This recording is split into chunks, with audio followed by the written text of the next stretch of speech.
की आपण काय टेन्शन घेणार नाही. तुम्हालाही सांगेन पॉझिटिव्ह, मुलं तुमची चांगली आहेत. आणि सर्वात महत्वाचं, अगोदर तुमच्या प्रिन्सिपल मॅडम बद्दल बोलतो. आमच्यामध्ये भरपूर डिबेट होते. त्या प्रचंड स्ट्रिक्ट आहेत. म्हणजे बऱ्याच शिक्षकांना तर आतून हेच वाटायला असे की बरं झालं बोलले.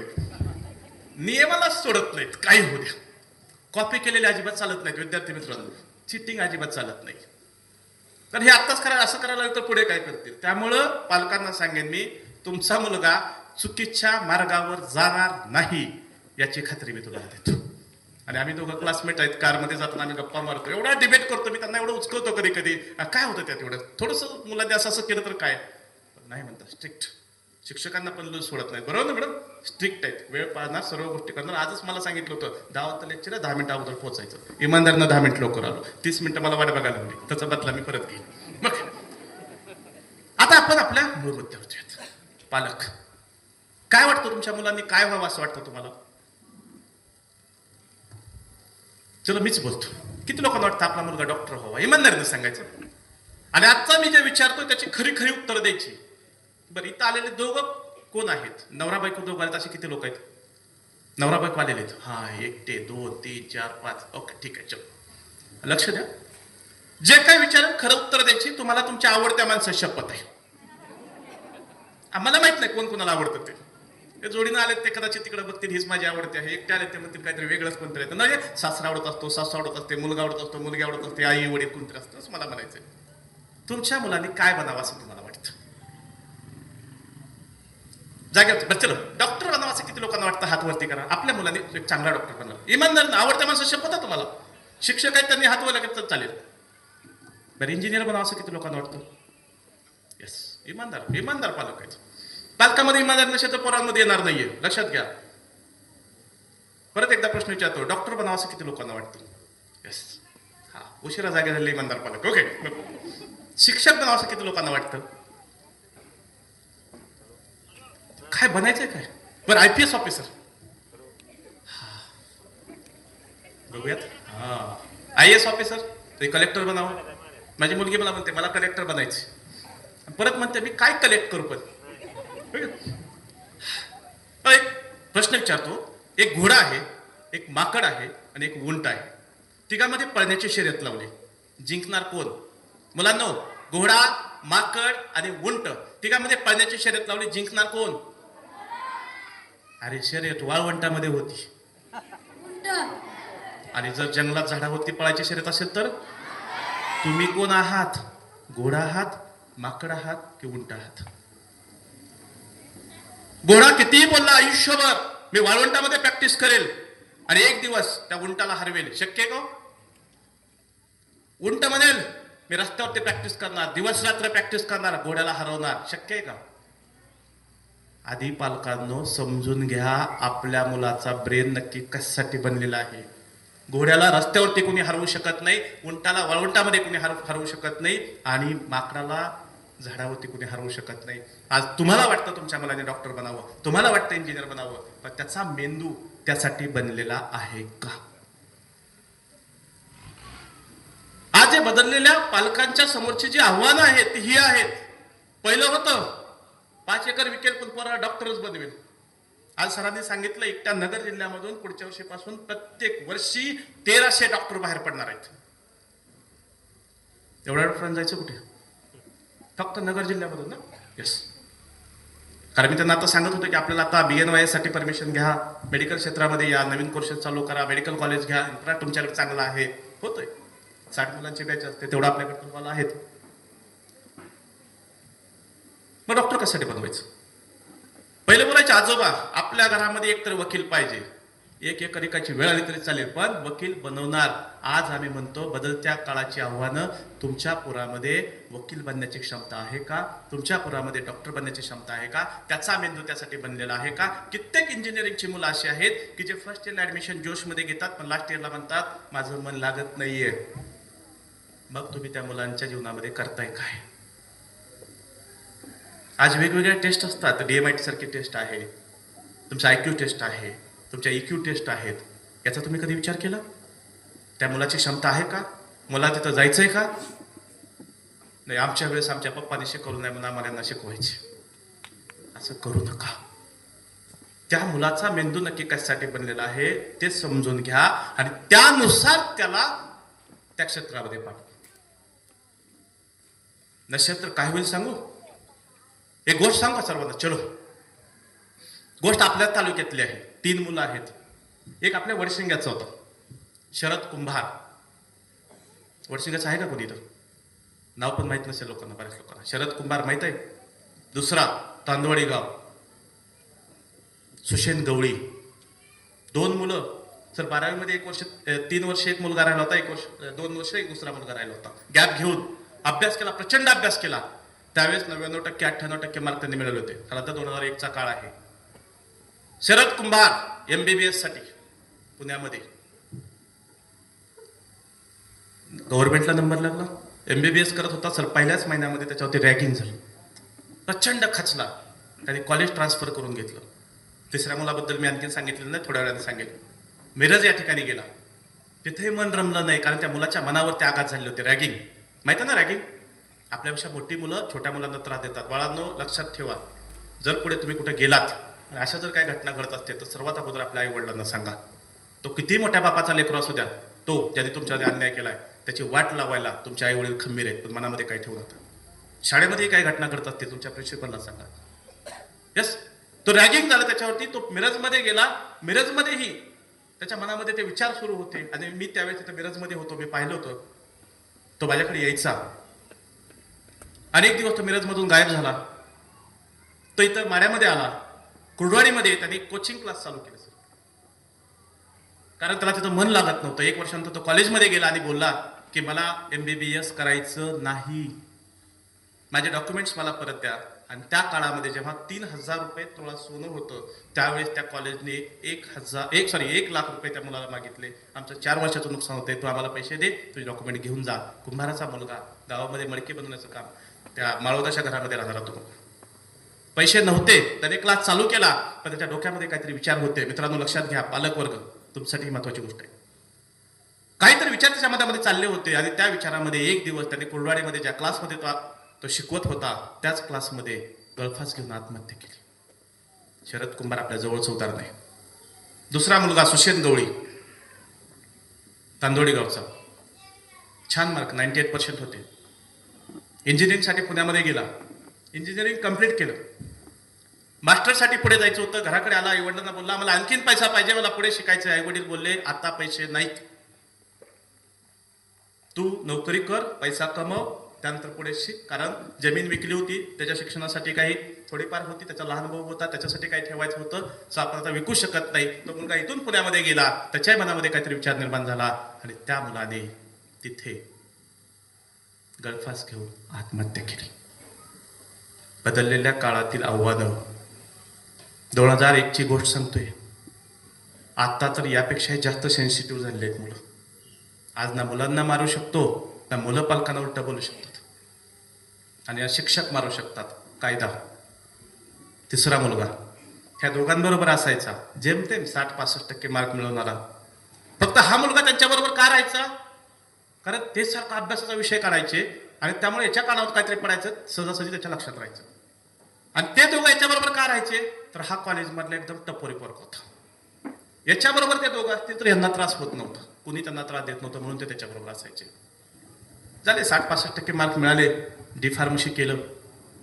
पण इच्छा होती त्या मुलाची डॉक्टर बनण्याची. वडील शेतकरी, परिस्थिती नव्हती, पुढे नाही जाऊ शकला. BMS ला नंबर लागून सुद्धा जाऊ शकला नाही तो मुलगा. परत आला, मेडिकल दुकान टाकलं, त्याच्यावरती पैसा कमवला, परत मेडिकल ऍडमिशन घेतलं, डॉक्टर बनला. आणि एक दिवस त्याच्याही मनामध्ये काहीतरी विचार आले आणि त्याने यशिना नदीमध्ये वाहणाऱ्या पाण्यामध्ये बंधाऱ्यावरून उडी मारली. त्याला पोहता येत नव्हतं, पण नशीब तो वाचला. पण डोक्यामधले विचार काही थांबत नव्हते. पुन्हा एक दिवस त्याच्या मनामध्ये विचार आले. शिक्षणाचा दुरुपयोग केला. 100 झोपेच्या गोळ्या एकाच वेळेस खाल्ल्या. त्यातूनही तो मुलगा वाचला. तिसऱ्या वेळेस पुन्हा डोक्यामध्ये विचार आले आणि स्वतःला काही इंजेक्शन टोचून घेतले. आता मात्र तो मुलगा सिरियस झाला आणि हॉस्पिटलमध्ये जात असताना त्याला त्याच्या चुकीची जाणीव झाली. हे मी काय करतोय, मी चुकलो, परमेश्वर मला एक संधी दे. आणि जर मला ती संधी मिळाली तर इथून पुढे त्या लोकांसाठी काम करेन जे खचलेले आहेत, त्या लोकांना साठी प्रयत्न करेल, ज्यांच्या जीवनामध्ये दुःख आहे त्यांना आनंदी बनवण्याचं काम मी करेल. परमेश्वराने त्या मुलाचं ऐकलं आणि तो मुलगा म्हणजेच आज तुमच्या समोर बसलेला डॉक्टर कुमार गायकवाड, त्याने 3 वेळेस आत्महत्या करण्याचा प्रयत्न केला होता. आणि मग सुरुवात झाली की हे काय आहे नक्की, लोक कशामुळे आत्महत्या करतायत. हे आजकालची मुलं ज्यांना जीवन म्हणजे काय समजलेलं नाहीये ते मुलं आत्महत्या करतायत. आमच्या गोरे गावामध्ये सुद्धा बऱ्याच मुलांनी आत्महत्या केलेली आहेत. छोटी मुलं ज्यांनी जीवन बघितलेलं नाही, सर पेटवून घेऊन गेले. काही लोकांनी फाशी घेतली. ज्या मुलांना जीवन कळलेलं नाहीये हे का असं करतायत, हे पळून जातात. काही मुलं प्रेम प्रकरणामध्ये आत्महत्या करतायत. काही मुलगा 10वीचा पेपर अवघड गेले म्हणून आत्महत्या करतायत. मार्क कमी पडले म्हणून ते मार्कशीट घेऊन घरापर्यंत जाण्याला भीती वाटते त्यांना. म्हणजे मरण चांगलं वाटतं, पण आपल्या आईबापाजवळ जाऊन प्रेमाने त्यांना सांगावं, पप्पा मी चुकलो, पुढच्या वेळेस चांगला अभ्यास करतो, हे सुद्धा सांगावंसं वाटत नाहीये. किंवा तेवढी त्यांच्यामध्ये डेअरिंग नाहीये. तेवढं तुमचं आणि त्यांचं नातं इतकं खराब आहे की ते मुलगा तुमच्यासमोर बोलू शकत नाहीये. म्हणजे विचार करा नक्की आपण कुठे चुकतोय. आणि हीच आहेत आजकाल आपल्या समोर असणारी आव्हाने. पालक आणि मुलांमध्ये वाढत चाललेली दरी. पटतंय का? त्याला अक्कल नाही का अभ्यास करायचा, बाप मरतोय, त्याला काय माहित आहे बाप कशासाठी काम करतोय. आई पण म्हणते मी तर काम करते, बरं ना. त्याला काय समजते? तुम्ही का त्याला समजावून सांगितलं तर सांगितलं काय सांगितलं, आमच्या वेळेस आम्ही, बरं ना. अहो तुमचा काळ वेगळा होता. इमानदारीने सांगा, तुमच्या वेळेस जर मोबाईल असला असता तर तुम्ही त्या मोबाईलवर गेम खेळला असतात की नसतात? पोरांनो नीट आहे का? तुमच्या वेळेस मोबाईल असला असता तुम्ही गेम खेळला असतात की नसतात? तुम्ही त्याच्यावरती व्हिडिओ पाहिले असते की नसते? तुमच्या वेळेस नव्हतं म्हणून तुम्ही केलं नाही. तुमच्या वेळेस टीव्ही होता ब्लॅक अँड व्हाईट. आमच्या पोरांना जाऊन सांगा ब्लॅक अँड व्हाईट एखादा मूवी पाहायचा आहे, बघतील का तुम्ही? हॅलो, ब्लॅक अँड व्हाईट टीव्हीवरती एखादा तुम्ही मूवी पाहाल का? अजिबात नाही, तसलं असतं ते कलर. बर, आज मी तुम्हाला सर्वांना, सर्व मुलांना खुशखबरी देतोय. इथं जेवढे पालक आहेत हे तुम्हाला घरी गेल्यानंतर तुमच्यासाठी एक मोबाईल घेऊन देणार आहेत. तो कोणता माहित आहे का? तो पहिला बटनाचा नव्हता का? तो किती लोकांना पाहिजे? तो बटनाचा. त्यात काय नाही, फक्त फोन येणार जाणार. थोडसा चांगला तर द्यायला सांगा ना. चलो अँड्रॉइड छान.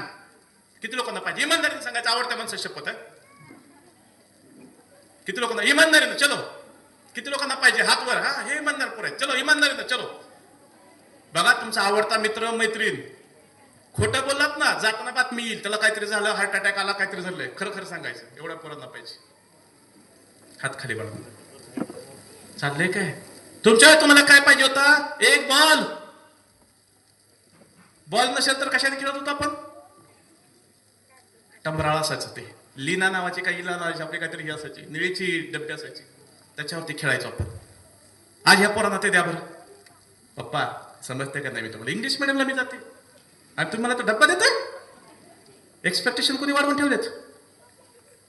ह्या माड्यामध्ये वडापाव मिळत नव्हता, आज बर्गर पण मिळतो, पिझ्झा पण मिळतो. एक्सपेक्टेशन कोणी वाढवून ठेवलेत? तुम्ही ठेवलेलेत. तुमच्या वेळेस नव्हतं म्हणून तुम्ही ते केलं नाहीये. तुम्ही कम नशिबी होता, तुमची पोरं नशीबवान आहेत. आपल्या वेळेस सायकल होती, आपण त्या सायकलला पाठीमागे लावलं असतं, सायकल सोडून बोला, बरोबर ना. आज आपलं पोरगं म्हणतं पप्पा सायकल नको, इलेक्ट्रिक, ते ॲटलस वाली तसली नको, आता गिअरवाली पाहिजे. त्यावेळेस नव्हतं म्हणून तुम्हाला भेटलं नाही. त्यामुळं आपलं तुंतुन वाजवायचं बंद करायचं. आपल्या वेळेस नव्हतं म्हणून आपण केलं नाही. आताच्या पोरांना मोबाईल पाहिजे. पण मोबाईल वाईट असतो का? असतो का वाईट? आता त्या मॅडम इथं मोबाईलवरती बोलतायत. जर तो मोबाईल नसला असता, त्यांच्या घरून तुम्हाला कॉल आलेला आहे, त्यांना उत्तर देता आलं असतं का? ओ मॅडम मोबाईल वाईट आहे का? आहे का वाईट? नाही ना. आपली मुलं आपण काय करतो ना ते ऐकतात, आपण काय सांगतो ते ऐकत नाहीत. आपण जर म्हटलं मोबाईल वाईट आहे तर ते म्हणतात मम्मी तर वापरते, मम्मीला अजून हार्ट अटॅक आलेला नाही, पप्पा पण वापरतात, मग आपण वापरलो तर काय फरक पडतो? दारोड्याचं पोरग दारोडं का होतं? कारण त्याच्या जीवनामध्ये आदर्श त्याचे पप्पा असतात. पप्पा दारू पितात, मग आपण पितो तर काय वाईट आहे? आणि म्हणून सर्वात अगोदर बदलल्या काळातील आपल्या समोरचे जे आव्हान आहेत त्यामध्ये सगळ्यात मोठं आव्हान आहे तुमचा मोबाईल. किती लोकांनी सांगितलं होतं मुलं मोबाईलमध्ये अडकलेले आहेत? प्रामाणिकपणे सांगा. घरी थोडा वेळ भेटू द्या, लगेच मोबाईल काढतात. आणि मित्रांनो, हे मोबाईलचं व्यसन, चला आता विद्यार्थ्यांसाठी पण सांगतो, पालकांसाठी तर आहेच आहे. एक आपल्या जेव्हा मी सांगतो लोकांना मोबाईल वापरू नका, तेव्हा लोक म्हणतात सर थोडा वेळ तर वापरतो. पण थोडा वेळ म्हणजे किती बघायचं तुम्हाला? आज घरी गेल्यानंतर तुमच्या मोबाईलमध्ये डिजिटल वेलबिंग नावाचे एक ऍप डाउनलोड करा.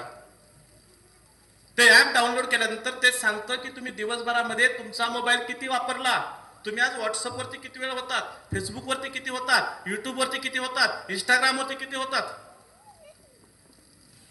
आहे का तुमच्यात हिंमत तेवढी की पप्पा बाहेर गेल्यानंतर, मुलं शाळेत गेल्यानंतर मम्मीनं दिवसभरात मोबाईलवरती काय काय बघितलंय हे त्या पोरांना दाखवायची हिंमत आहे का? म्हणजे तुम्ही जर दिवसातले 4-4, 5-5, 6-6 तास त्या मोबाईलवरती घालवत असाल तर तुमची मुलं काय करतील याचा विचार करा. पण मोबाईल वाईट नाहीये, हे परत सांगतो, मोबाईल वाईट नाही. आज या मोबाईलमुळे संपूर्ण जग जवळ आलेलं आहे. मी पुण्यामध्ये राहणारा व्यक्ती, पण या मोबाईलमुळे मी ठरवलं होतं वयाच्या 45व्या वर्षी मस्त पैसा कमवून गावाकडे यायचं आणि मस्त निवांत जगायचं. तर 3 वर्ष अगोदर यायला लागलोय. मे मध्ये मी पूर्ण इकडे शिफ्ट होतोय.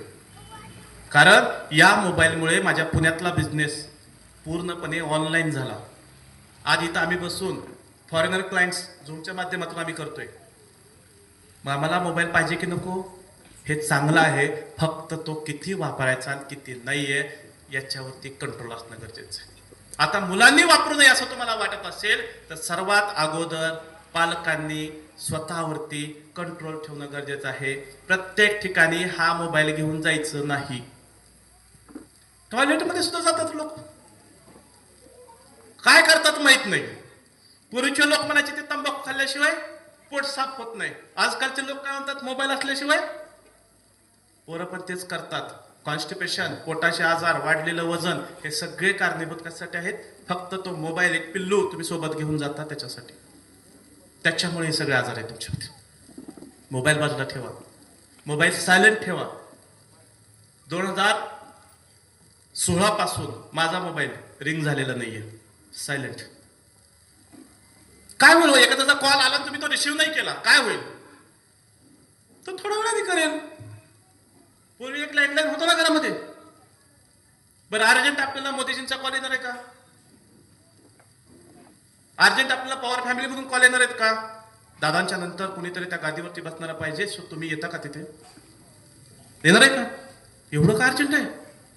पण आपण कंटिन्यू हे घेऊन फिरतोय आणि म्हणून आपल्या मुलांना पण त्याच्याबद्दल आकर्षण वाटतं. मित्रांनो, तुम्ही तुमच्या मुलांसाठी आयडियल आहात. जे तुम्ही करत आहात ते तुमची मुलं करत आहेत. पण मोबाईलमध्ये तुम्ही काय बघत आहात? इंस्टाग्राम. तुम्ही जाऊन गुगलवरती जाऊन सर्च करत नाहीत, विद्यार्थ्यांना कसं घडवायचं, टिप्स द्या, करता का? बरं, काय बघता? काहीतरी ठरवून काय बघत नाही, जे समोर येतं ते बघायचं. जे समोर येतं ते बघायचं. तुमचं तुमच्या जीवनावरती कंट्रोल नाहीये.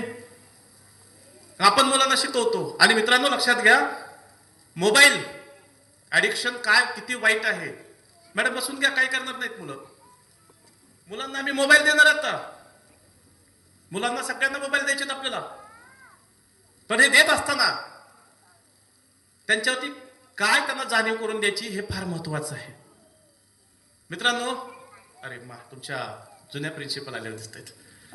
यस मॅडम, स्वागत आहे तुझं. तुमच्या कलाकारामध्ये येऊ शकलो नाही मॅडम, मला बोलल्या होत्या बऱ्याच वेळेस की या आमच्याकडे, पण आम्ही येऊ शकलो नाही. तुमच्या दराराबद्दल आम्ही ऐकतो, तुमचा दरारा आम्ही ऐकलेला आहे. बरेच शिक्षक सांगतात की त्या मॅडम मारत होत्या, तुम्ही पण मारत चला, बरोबर ना? नाही मारत ह्या.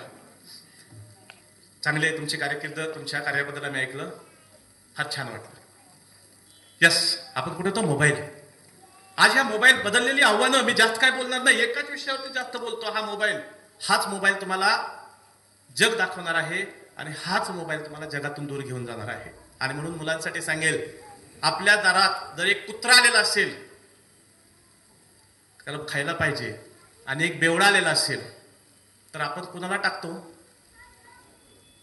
मानसिकता आपली गावाल्याची काय असते? त्या कुत्र्याला खायला देतो पण त्या बेवड्याला खायला देत नाहीये, कारण तो व्यसन करतो. त्या व्यसनामुळे त्याची बुद्धी भ्रष्ट झालेली आहे. मित्रांनो, त्या दारूच्या व्यसनाच्याही पुढे जाऊन एक व्यसन असते, ज्याला आपण ड्रग्स म्हणतो. ते ड्रग्स घेतल्यानंतर आपल्या मेंदूवरती जो परिणाम होतो, त्याची जी चिडचिड वाढते, त्याच्यामध्ये जे तणाव तयार होतात, त्याला अनकम्फर्टेबल होतं. आणि ड्रग्स घेणाऱ्या व्यक्तीला जर ड्रग्स नाही मिळाले, त्याच्या आईने त्याला पैसे नाही दिले, त्याच्या बायकोने पैसे नाही दिले, त्या बाईला त्याच्या नवऱ्याने पैसे नाही दिले, तर हे लोक त्या आईचा, बायकोचा, नवऱ्याचा खून करायला सुद्धा मागे पुढे बघत नाहीत. एवढं भयान त्या ड्रग्सचं त्याच्या मेंदूवरती कंट्रोल असतं. ते ड्रग्स नाही मिळालं तर तो एवढा व्हायलंट होतो. मित्रांनो, रिसर्च असा सांगतो, त्या ड्रग्समुळे तुमच्या मेंदूवर जो परिणाम होतो, तोच परिणाम या मोबाईलमुळे तुमच्या सर्वांच्या मेंदूवर होतो. मग विचार करा, त्या बेवड्यापेक्षा सुद्धा वाईट व्यसन हे आहे. फक्त हे दिसत नाही. तो बेवडा दारू पेला कुठतरी गटारीत पडलेला दिसतो, आणि जर तुम्हाला वाटत असेल सर काहीतरी काय फेकताय, आम्हाला व्यसन नाहीये, आम्ही कंट्रोल करू शकतो, तर इथून गेल्यानंतर तुमच्या आवडत्या माणसाची शपथ घ्यायची आणि तुमचा मोबाईल स्विच ऑफ करून घरामध्ये ठेवा आणि 2 तास बाहेरून फिरून येऊन दाखवा. जो कोणी तसा जाऊन येईल ना, बघा मी काय म्हणतोय, किती बोललो मी? 2 तास. मोबाईलचा विचार पण मनात आणायचा नाहीये. 2 तास तुमच्या मुलाबरोबर बोलत बसा, 2 तास तुमच्या कामावरती जाऊन बसा, जे काय करा ते करा, फक्त मोबाईलचा विचार मनामध्ये आणायचा नाहीये. पुढचे 1 वर्ष आमच्या दवाखान्यामध्ये तुमचं कुणी आजारी पडू द्यात, त्याला फुकट उपचार द्यायची जबाबदारी आमच्याकडे. फक्त 2 तास मोबाईल शिवाय राहून दाखवा. कोण घेणार चॅलेंज? नक्की? ठीक आहे, कार्यक्रम झाला, भेट. समजलं? सगळ्यात मोठं आव्हान. आता मी हे आव्हान का म्हणतोय? आता मुलांसाठी बोलतो मित्रांनो, मुलांसाठी. आपण या मोबाईलमध्ये जे काही टाकतोय, ओके 20 मिनिटं आहेत आणखी माझ्याकडे, ओके थोडे जास्त घेतले चालतील ना? जे काही टाकतो, यामध्ये टाकलेला मेसेज, मैत्रिणीला बोलले हॅलो, जेवलीस का, झोपलीस का, खाल्लं का, पिल्लं का, मम्मीला कळू नये म्हणून लगेच काय करतो आपण? अगं ऐक ना, उद्या मैत्रीण तू फिरायला जायचं का आपल्याला कुठतरी? आपण ते गाडगेंच्या शॉपमध्ये जाऊया, तिथं स्वीट खात चांगलं बनलेलं आहे. आपण त्या गाडगेंचं काहीतरी ते आईस्क्रीम पार्लर पण आहे ना, तिथे जाऊयात. पण हे मम्मीला सांगायचं नाहीये, लगेच डिलीट करून टाकता. आपल्याला वाटतं की ते डिलीट झालं, ते डिलीट होत नाही. आपण आपल्या घरामध्ये काही फोटोग्राफ्स काढतात, फोटो आपले स्वतःचे असे असे असे करून काय महिला पण काढतात, तुम्ही मुलांच्या हौशेनं फोटो काढता. एकदा तुमच्या मोबाईलमध्ये तो फोटो गेला, लक्षात ठेवा, तो फोटो डिलीट होत नाही. भले तुम्ही मोबाईल मधून डिलीट केला तरी सुद्धा तो इंटरनेटवरती तसाच राहतो, आणि तुमच्या फोटोचा उपयोग कोण, कधी, कुठे, कसा करेल सांगता येत नाही. आज तुमच्या लहान मुलांच्या हातामध्ये मोबाईल आहेत मित्रांनो, तुम्हाला काहीच माहित नाहीये. पण दुसरी बाजू पण मी सांगतो, आज तुमच्यापेक्षा मुलं स्मार्ट आहेत. आज आपण त्यांच्या हातामध्ये मोबाईल देत नाही का, ते काहीतरी चुकीचं बघतील. मग तुम्ही त्यांची हिस्ट्री सर्च करता, काय काय बघतायत. माझ्या पोराची पण एकदा मी सर्च केली होती, मला दिसलं त्याच्यामध्ये काहीतरी चुकीचं पाहतोय. मी त्याला सांगितलं, आजकाल ते हिस्ट्रीमध्ये दिसत नाही. का दिसत नाहीये? कारण आपल्यापेक्षाही ऍडव्हान्स मध्ये पोलं गेलेले आहेत. इनकॉग्निटो विंडो किती लोकांना माहिती? कुठे आहेत आपण? पालक, बदललेली आव्हानं. पूर्वी पोरगं शिकायचं, ते घरी आल्यानंतर एबीसीडी त्याची चुकली तुम्ही त्याला सांगू शकत होता. ह्याच्यामध्ये पोरगं काय करते तुम्हाला माहित नाहीये. इनकॉग्निटो विंडो म्हणजे त्याच्यामध्ये जाऊन जे काही सर्च केलं जातं ते कोणाला दिसत नाहीये, तुम्हाला दिसत नाहीये, पण ते इंटरनेटवरती स्टोअर राहतं. आजची ही पिढी आहे. त्यामुळे या पिढीला मारून, रागवून, जबरदस्ती करून आपण ह्यांना सुधारवू शकत नाही. आपल्याला या मुलांमध्ये जाणीव तयार करूनच हे का वापरायचं आणि कशासाठी वापरायचं आणि का नाही वापरायचं हे सांगूनच आपल्याला त्यांच्या हातामध्ये द्यावं लागेल. जे व्हिडिओज तुम्ही टाकताय, तुमच्या मुलींचे व्हिडिओ टाकता, तुमचे व्हिडिओ टाकता, तुम्ही फॅमिलीसोबत व्हिडिओ टाकता, फोटो टाकता, हे कुठल्या एखाद्या पॉर्न साईटवरती तुमचा फोटो काढून तिथं वापरलं जाईल सांगता येत नाही. आणि मुलांनो, आई वडिलांना विचारल्याशिवाय एकही ॲप डाउनलोड करायचं नाहीये. कारण तो ॲप डाउनलोड करत असताना तुम्ही फक्त ओके ओके ओके ओके करत जाता, त्यावेळेस तुमचे सगळे कॉन्टॅक्ट नंबर, सगळे फोटोग्राफ, सगळे मेसेज हे डायरेक्ट त्या माणसाकडे जातात. परिणाम, तुमच्यावरती लक्ष ठेवलं जातं. आणि पालकांना जर तुमचा मुलगा घरातून निघत असताना एखादा व्यक्ती बाईकवरती त्याला फॉलो करत असेल, म्हणजे त्याचा पाठलाग करत असेल, त्याच्यावर लक्ष ठेवत असेल, हे तुम्हाला कळलं तर तुम्ही काय कराल? त्या पोराच्या संरक्षणासाठी त्याच्याबरोबर जाल. पण ह्या मोबाईलवरती किती लोक तुमच्यावरती लक्ष ठेवून आहेत हे तुम्हाला सुद्धा कळत नाहीये. त्या ऍपच्या माध्यमातून आपल्याला वाटतंय बंद आहे, हा कॅमेरा चालू आहे आता सुद्धा. ज्या ऍपवरती मी ऍक्सेस दिलेला आहे तो कधीही हा कॅमेरा वापरू शकतो आणि आता मी काय करतोय हे शूट करू शकतो. आणि म्हणून सांगतो, जे वॉशरूम मध्ये जाऊन गाणी ऐकत ऐकत व्हिडिओ लावत लावत त्या ठिकाणी चाललेलं आहे तुमचं आंघोळ करताय, तो कधी कोण तिथून शूट करेल सांगता येत नाही. त्यामुळे वॉशरूम मध्ये जाताना, टॉयलेट मध्ये जाताना मोबाईल घेऊन जाऊ नका. परत तुमच्या खिशामध्ये फक्त मोबाईल आहे आणि तुम्ही काहीतरी प्लॅनिंग करत आहात, कोण ते प्लॅनिंग तुमचं ऐकेल हेही सांगता येत नाही. हे बदललेल्या काळातील आव्हान आहेत. आणि म्हणून